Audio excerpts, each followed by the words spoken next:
नमस्कार, आपके साथ मैं हूं स्मिता रशाल। म्यूचुअल फंड में रिकॉर्ड एसआईपी इनफ्लो के बीच इस वक्त कौन सी कैटेगरीज और फंड में करना चाहिए आपको निवेश? क्या कहते हैं दिसंबर के म्यूचुअल फंड के आंकड़े और आपके लिए क्या है बेस्ट, एसआईपी या लमसम? ये सब बताने के लिए हम एक बार फिर लेकर हाजिर हैं म्यूचुअल फंड की मास्टर क्लास।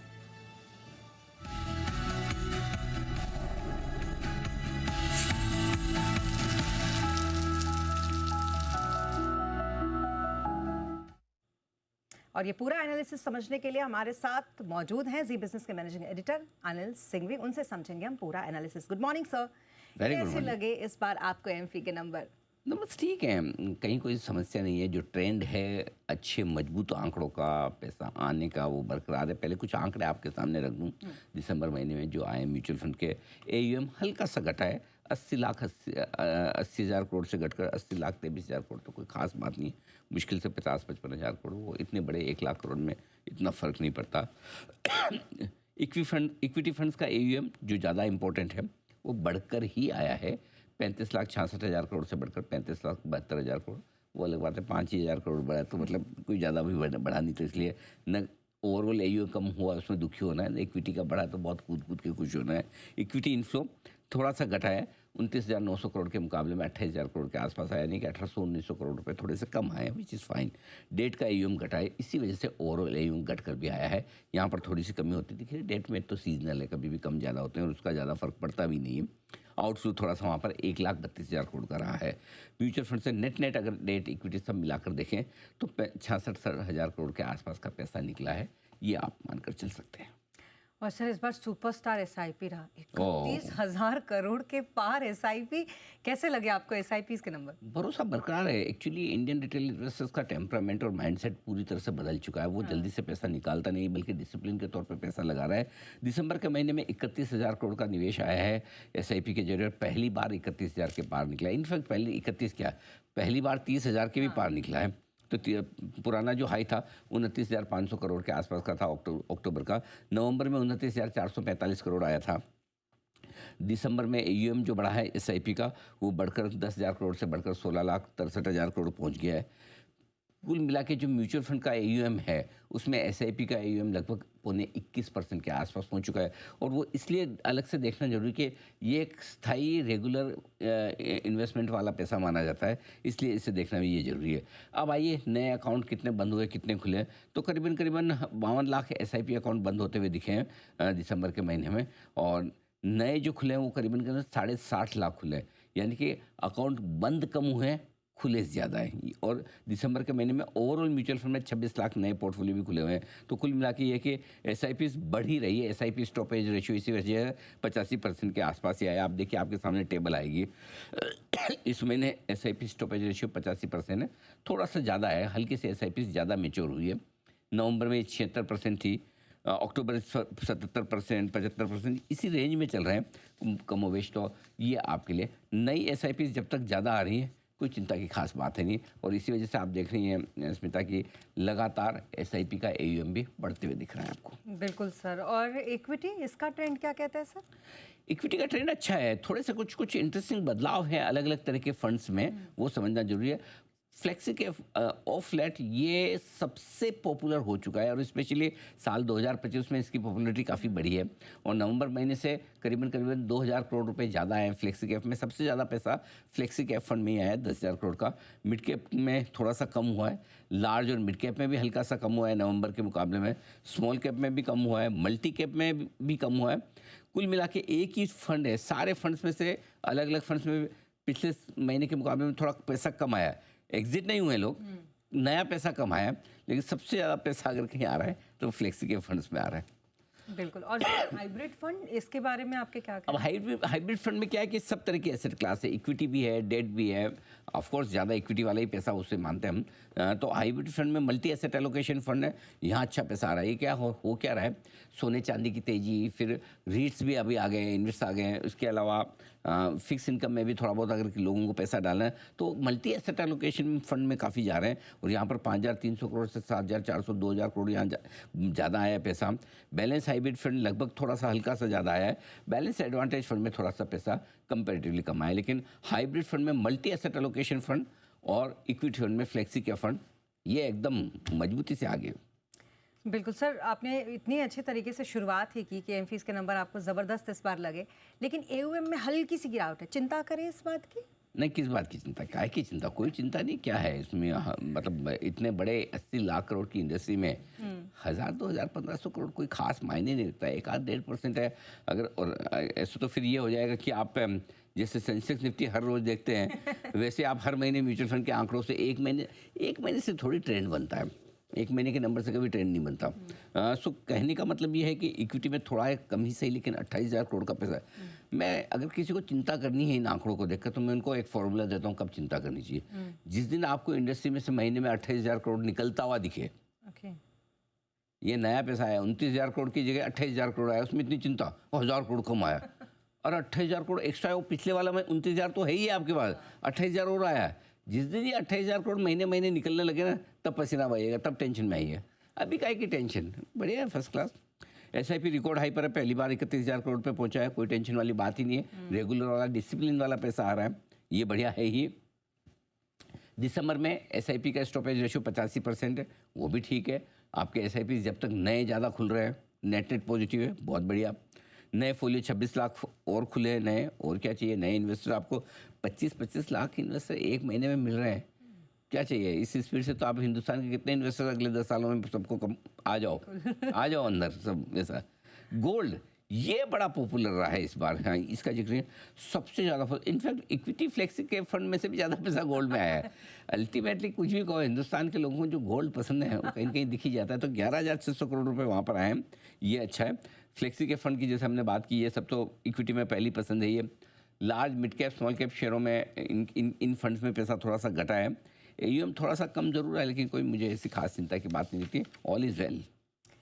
ओके, तो सर ये तो एमफी के नंबर हो गए। अब मेरा आपसे सवाल ये है, जो कि मुझे लगता है हर कोई ये पूछना चाहता है आपसे, एसआईपी अच्छी होती है या लमसम? बिल्कुल। तो इस हर महीने जब हम म्यूचुअल फंड की मास्टर क्लास लेते हैं, तो एक किसी मुद्दे पर हम विस्तार से बातचीत करते हैं। इस बार का हमने जो मुद्दा चुना वो ये है कि क्या एसआईपी करनी चाहिए, एक मुश्त पैसा बाजार में लगाना चाहिए। बहुत लोग पूछते हैं, दोनों को में क्या कुछ होता है, मैं एक बार जरा आपको समझा दूँ। पहली चीज़, सबसे पहले ये कि लॉन्ग टर्म में एसआईपी के निवेश ज़्यादा बेहतर होता है। मैं डेटा बताता हूँ आपको, क्योंकि 2025 में एसआईपी के जो इन्वेस्टर्स हैं उनको 97% स्कीम ने पैसा पॉजिटिव रिटर्न दिया। 2025 का पूरा साल ढीला चल रहा था, करेक्ट।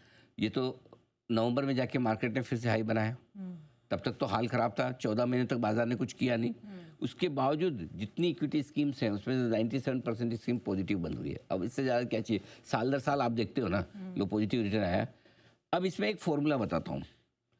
अगर आप एसआईपी इन्वेस्टर हैं, ठीक है, और अगर आप सालाना 8% कमाई से खुश हैं, मेरा 8% का रिटर्न आया, मतलब 8% इसलिए कि एफडी से थोड़ा सा बेहतर, ठीक है, और आप 15 साल के लिए पैसा लगाते हैं, तो 99% चांस है कि आपका पैसा बनेगा ही, डूबेगा नहीं। 15 साल के इन्वेस्टमेंट पे 8% का रिटर्न पर कमाना हर साल ऑलमोस्ट सर्टेन है। तो मतलब एफडी से तो आप बेहतर ही कमा रहे हैं, नंबर 1। लेकिन अगर आपको साल का 10% कमाई चाहिए और आप 15 साल के लिए पैसा लगा रहे हो, तब भी 95% चांस है कि आपके बनेंगे। अब आपने 5% ऐसे ही बहुत ही कबाड़ा है, कचरा फंड चुन लिया, तब तो अलग बात है। तो 95% चांस आपके के पैसे बनेंगे, इससे ज़्यादा क्या प्रोबेबिलिटी होगी। अब मैं आपको दूसरा तरीका बताता हूँ। अगर आप सिर्फ 3 साल के लिए पैसे लगा, आप बोले मैं तो 15 साल के लिए नहीं लगाऊंगा, एसआईपी नहीं करूंगा, मैं तो 3 साल के लिए करूंगा, अच्छी बात है। 3 साल के लिए अगर आप एसआईपी करते हैं, आपको चाहिए साल का 10% रिटर्न, तो चांस ये है 69% चांस है कि आपको 10% का रिटर्न 3 साल में भी मिल जाएगा एसआईपी में। लेकिन अगर आप 3 साल के लिए ही पैसा लगा रहे हैं और आपको 8% ही चाहिए रिटर्न, तो 75% चांस है कि आपका पैसा तब भी बनेगा। सो इसका मतलब ये कि एसआईपी में आपके पैसे बनने के, रिटर्न्स बनने के चांसेस बेहतर हो जाते हैं। कुछ लोग एसआईपी के बजाय लमसम पैसा भी लगाना चाहते हैं। 2 तरह के लोग हैं, एक जिनकी कमाई कभी कभार, फॉर एग्जांपल कोई एक फिल्म एक्टर है, जब फिल्म साइन करेगा अचानक से पैसा आता है। अगर साल 2 साल काम नहीं है, कोई टीवी एक्टर है, तो उसके पास पैसे नहीं है, जब होते तब एक साथ आता तो एक साथ लगाना होता है। तो कुछ लोग लमसम लगाना पसंद करते हैं, कुछ सैलरीड क्लास है हमारी आपकी तरह, तो हर महीने सैलरी आती है, पैसा लगाते हैं। सो लमसम में क्या है, टाइमिंग की बड़ी रिस्क है। अगर आपने, प्रॉब्लम क्या है, अगर आपने सही टाइम पर पैसा लगाया तब तो लमसम में बढ़िया पैसा बन जाता है, टाइमिंग गलत होगी तो मुश्किल है।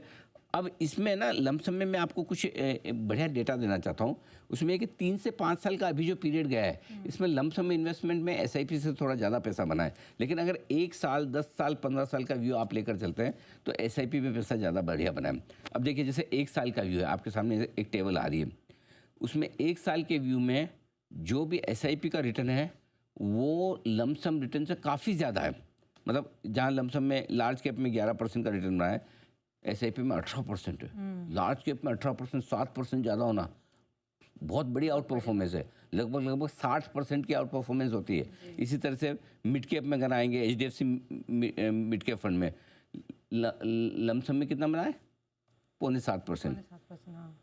इधर 20.5% पिछले 1 साल में। तो 1 साल में तो एसआईपी वालों की बल्ले बल्ले हो गई, ये सबसे समझदार निकले हैं। अब आइए 3 साल में। 3 साल में लगभग बराबरी का मामला रहा है। ऐसा बहुत फर्क नहीं है, कहने के लिए कह सकते हैं कि थोड़ा सा लमसम में पैसा ज़्यादा बना है।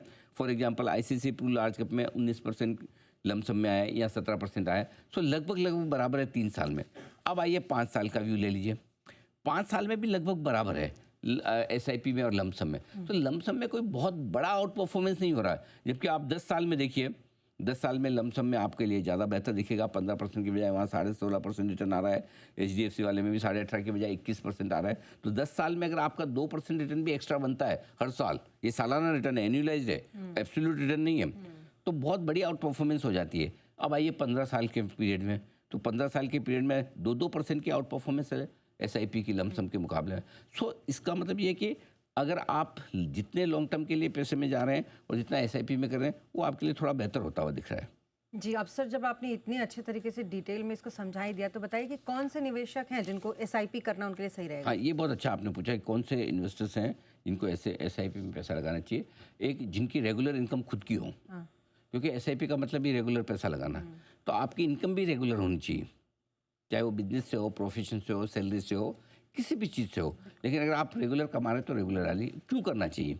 उसमें एसआईपी करने से रेगुलर निवेश की अच्छी आदत पड़ती है। और सबसे बड़ा फायदा एसआईपी का ये है, पैसा कमाना तो सेकेंडरी है भाई, आप लाइफ में खाली कमाने के लिए थोड़ी पैसा, अच्छी आदतें भी तो होनी चाहिए, है ना? तो अगर आपको जिंदगी में कोई अच्छी आदत डालनी है तो एसआईपी से आती है, डिसिप्लिन से आती है। उससे क्या होता है, आप लॉन्ग हम रेगुलरली भी करते हैं, डिसिप्लिन से करते हैं, तनाव मुक्त हो जाते हैं। जो स्ट्रेस आता है उससे मुझे फ़र्क नहीं पड़ता, मेरा हर महीने जा रहा है, वो फ़र्क पड़ता है।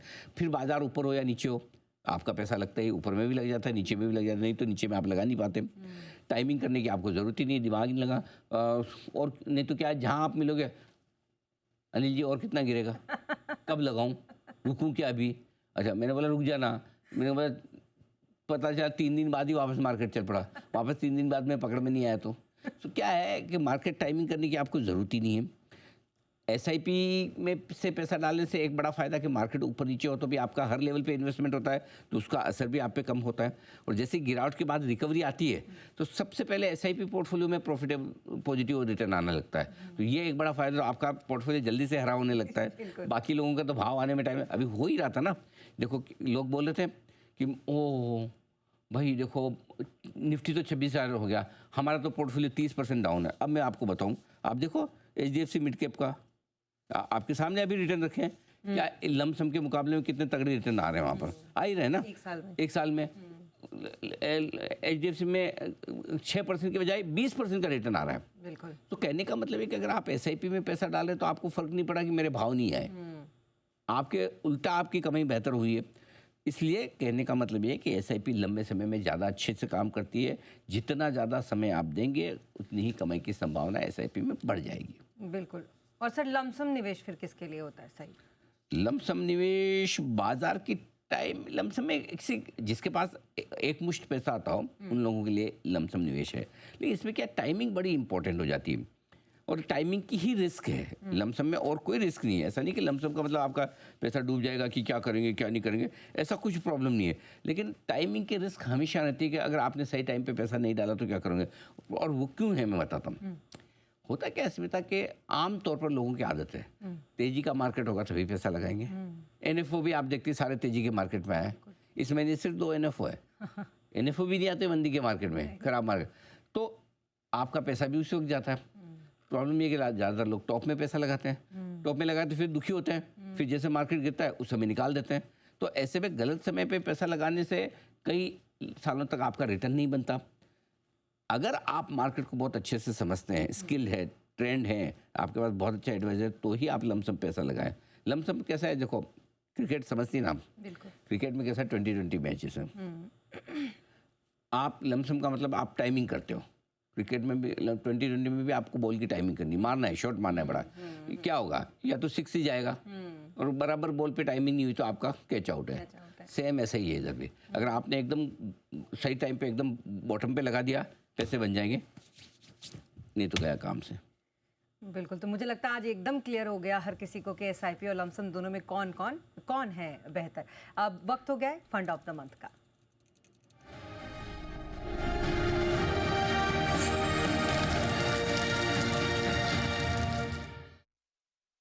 सर, इस बार फंड ऑफ द मंथ आपकी तरफ से? मिड कैप फंड्स 2026 हमें लगता है कि मिड कैप शेयरों के लिए बेहतर हो सकता है, और इसलिए फ्लेक्सी कैप फंड तो हमने इस साल की शुरुआत नए साल के नए फंड में दिया था, लेकिन हमें लगता है कि मिड कैप फंड्स का भी एक अच्छा पोर्टफोलियो आपको बनाना चाहिए। ये मिड कैप कंपनियों के शेयरों में निवेश करते हैं, मार्केट कैप के लिए आज से 101 से 250 की रैंक वाली जो कंपनियां उनमें पैसा लगता है। ये लार्ज कैप और स्मॉल कैप के बीच का एक बैलेंस बनाने का काम करती हैं। मिड कैप फंड जो है वो स्मॉल कैप के मुकाबले में कम रिस्की हैं, लेकिन इनमें लार्ज कैप के मुकाबले में कमाई भी ज़्यादा होने के चांस है। लार्ज कैप कम कमाई देते हैं, मिड कैप थोड़ा उनसे बेहतर देते हैं, रिस्क उनसे स्मॉल कैप से कम है, इसलिए ये एक बेहतरीन कॉम्बिनेशन आपके लिए बनता है। दूसरा है कि स्मॉल कैप बहुत इनिशियल स्टेज पे होते हैं तो पता नहीं चलता कि ये कंपनी कितनी बढ़िया बनेगी, लेकिन मिड कैप एक साइज पे आने के बाद आपको फेयर अंदाजा लग जाता है कि ये कंपनी लार्ज कैप में या निफ्टी में जाने की संभावना रखती है कि नहीं रखती है। इसलिए 5 से 7 साल का अगर आपका व्यू है तो मिड कैप फंड्स इस महीने के लिए, इस साल के लिए आपके काफ़ी बेहतरीन हो सकते हैं। और इसमें आप देख ही सकते हैं, Invesco India mid cap fund है, HDFC आपके सामने लिस्ट है पूरी की पूरी, जहां पर आप पैसा लगा सकते हैं। हमारा फेवरेट इस साल अगर इन्वेस्टमेंट के लिए आते हैं तो 92,000 करोड़ रुपए का HDFC मिड कैप फंड है, जहां पर आप पैसा लगाने के बारे में सोच सकते हैं। तो वो एक बेस्ट मिड कैप फंड हो सकता है जो आपके लिए बढ़िया रहेगा। सर, इस बार डिफेंस फंड को भी आपने रखा है अपने फंड? बिल्कुल, आमतौर पे मैं सेक्टोरल फंड कम पसंद करता हूँ फंड ऑफ द मंथ में, लेकिन इस बार थोड़ा सा एक for a change defence funds में मुझे लगता है कि पैसा लगाने का एक मौका बन सकता है। छोटा एलोकेशन करें अपने पोर्टफोलियो का, छोटा सेक्टोरल फंड है, इसलिए एक तो ट्रम्प की वजह से ग्लोबल माहौल बहुत ख़राब है, पता नहीं कब ईरान पे, इस पे, उस पे, किस पे क्या क्या करेगा क्या नहीं करेगा, भगवान जाने। दूसरा, बजट में आने वाला है, बजट के पहले डिफेंस शेयरों में भी थोड़ा एक्शन होता है, डिफेंस में एलोकेशन बढ़ने की भी पूरी संभावना है। अमेरिका अपना डिफेंस बजट 50% बढ़ा तो सबको बढ़ाना पड़ेगा। करेक्शन हो चुका है, डिफेंस शेयर भी अच्छे लेवल पे आ चुके हैं, तो यहाँ से आपके लिए बेहतर हो सकता है। 2 ही डिफेंस फंड है, HDFC का और मोतीलाल ओसवाल का, आप दोनों में थोड़ा थोड़ा पैसा लगा सकते हैं। जी, तो ये fund of the month sir की तरफ से। और अब वक्त हो गया NFO कॉर्नर का।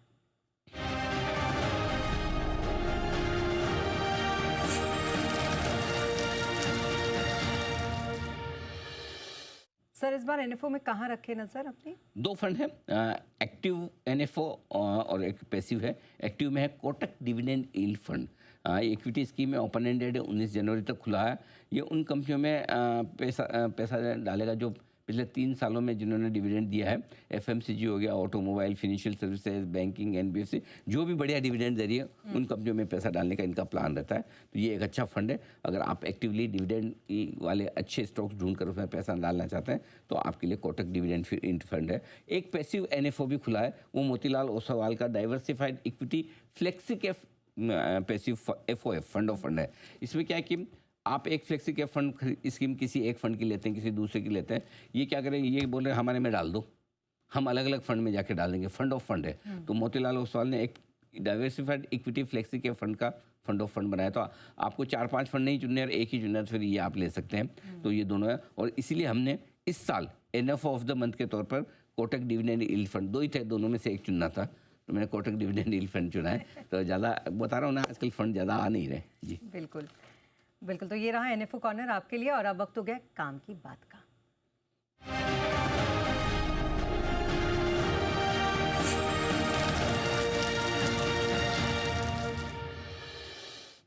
सर, इस बार काम की बात। देखिए, काम की बात में पहले तो मैं बता दूँ हम किस चीज़ पर फोकस कर रहे हैं। डिजिटल पेमेंट्स पे फोकस कर रहे हैं, चाहे आपकी कम से कम कमाई हो या ज़्यादा से ज़्यादा कमाई हो। हर एक के लिए डिजिटल पेमेंट का जो है फोकस वो बहुत ज़रूरी है, क्योंकि धोखाधड़ी के काफ़ी मामले आ रहे हैं। 2025 में 71,500 से ज़्यादा धोखाधड़ी के मामले में डिजिटल पेमेंट्स में हुए हैं। इसमें बैंकों से कैन यू बिलीव 36,000 करोड़ रुपए की धोखाधड़ी हुई है। 36,000 करोड़ रुपए कितना बड़ा अमाउंट होता है। 3 से 3,500 करोड़ के डिजिटल फ्रॉड के मामले दिल्ली, माफ़ कीजिए, मुंबई और पुणे में ज़्यादा हैं। 2,000 से 2,200 करोड़ के आसपास के यूपीआई, देखिए वो तो डिजिटल फ्रॉड के थे, ये यूपीआई ऑनलाइन पेमेंट फ्रॉड के मामले बेंगलोर में ज़्यादा हैं।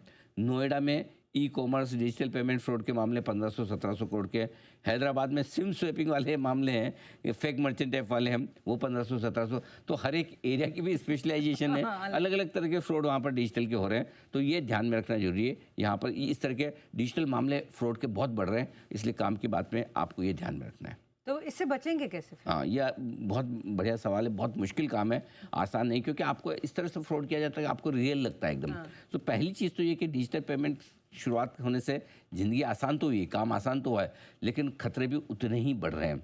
सबसे पहला काम जो आपको करना है, आपको अपनी यूपीआई पिन किसी के साथ शेयर नहीं करनी है, बिल्कुल भी नहीं। किसी अनजान आदमी को सब बिल्कुल भी ना बताएं, और अगर आप कहीं यूपीआई पिन का इस्तेमाल भी करें तो ऐसा तो नहीं, ज़रूरी है, पता नहीं चला कब आपका क्या हो जाए। दूसरा, बिना सोचे समझे कोई भी क्यूआर स्कैन, आजकल हम ये लगा दिया क्यूआर स्कैन, वो पता चला आपकी डिटेल सारी चलेगी, वहाँ खींच के ले गया हो।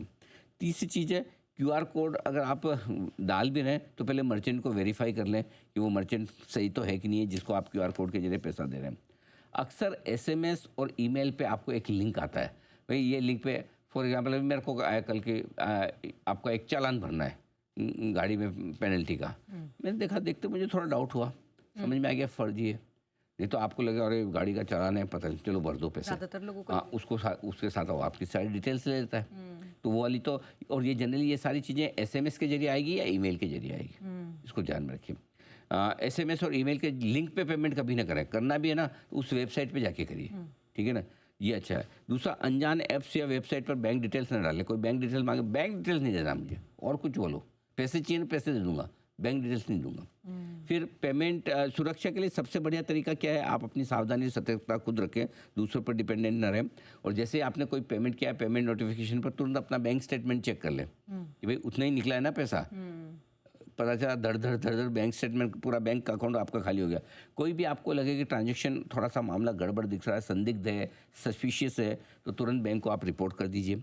डिजिटल पेमेंट का फ़ायदा आपको तभी मिलेगा जब आप सुरक्षा के साथ, सतर्कता के साथ और सावधानी के साथ इसका इस्तेमाल करें, नहीं तो खाली होते हुए टाइम नहीं लगेगा। तो इसलिए आज काम की बात यही है कि पेमेंट्स के मामले में हमें बहुत ज़्यादा सावधानी रखनी है। बिल्कुल, और इस बात को आपको याद भी रखना है।